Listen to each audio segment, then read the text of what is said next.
सर्वेभ्यः नमो नमः। अहम मोनिका तालियान। यह हमारी प्रश्नोत्तरी की चतुर्थ भाग की वीडियो है।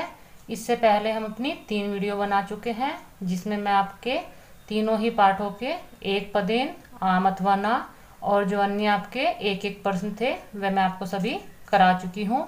आप उस वीडियो को देखकर अपने प्रश्नों का अभ्यास कर लीजिए। इस वीडियो में हम आपके पूर्ण वाक्य जो आपके प्रश्न उत्तर है वह देखेंगे।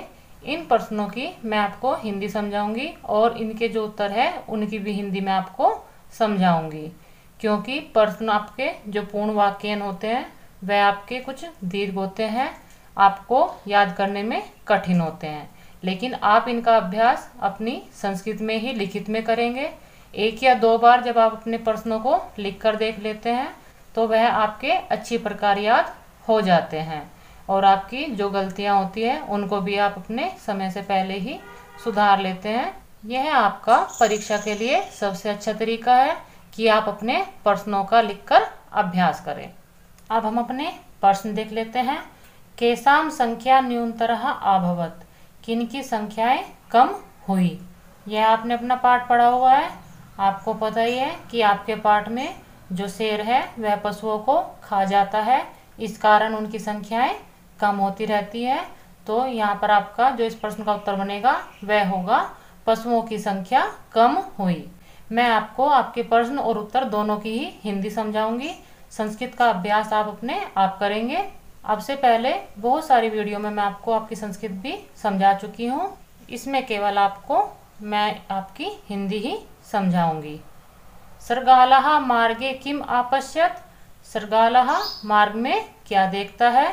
जो सर्गाल है वह मार्ग से जब आ रहा होता है तो वह मार्ग में अपने शेर के पैरों के निशान देखता है।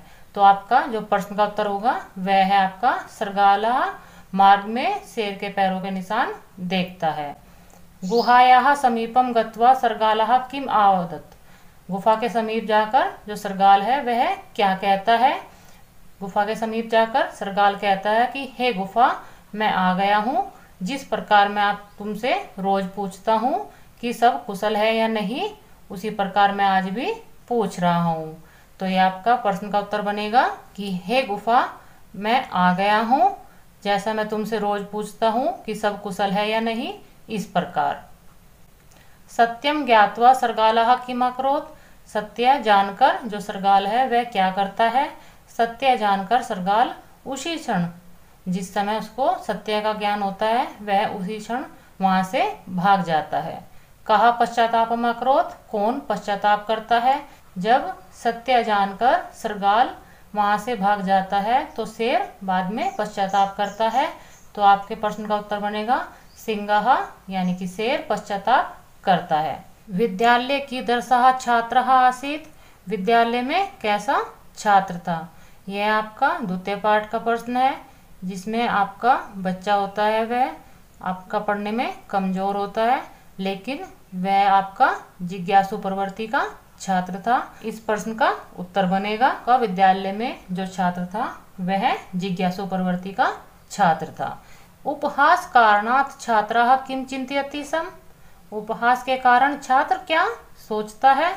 उपहास के कारण छात्र सोचता है कि क्या मैं मूर्ख हूँ। गर्तम दृष्ट्वा छात्रः किम आचिंत्यत, गड्ढा देखकर छात्र क्या सोचता है।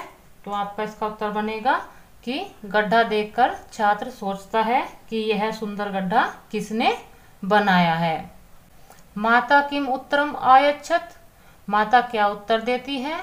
जब छात्र अपनी माता से पूछता है कि जो मैंने रास्ते में एक गड्ढा देखा है कुएं के पास वह किसने बनाया है, तो वहां पर माता उत्तर देती है कि वह गड्ढा घड़े के बार बार एक ही स्थान पर स्थापित करने से बना है। मातुः उत्तरम श्रुत्वा छात्रः किम आचिंत्यत, माता का उत्तर सुनकर छात्र क्या सोचता है। माता का उत्तर सुनकर छात्र सोचता है कि यदि घड़े के बार बार स्थापित करने से पत्थर की शिला में गड्ढा हो सकता है, तो यदि मैं बार बार अपने पाठ को पढ़ूंगा तो मेरी जो मंद बुद्धि है वह भी तीव्र हो जाएगी। इस प्रकार छात्र अपनी माता का उत्तर सुनने के बाद सोचता है।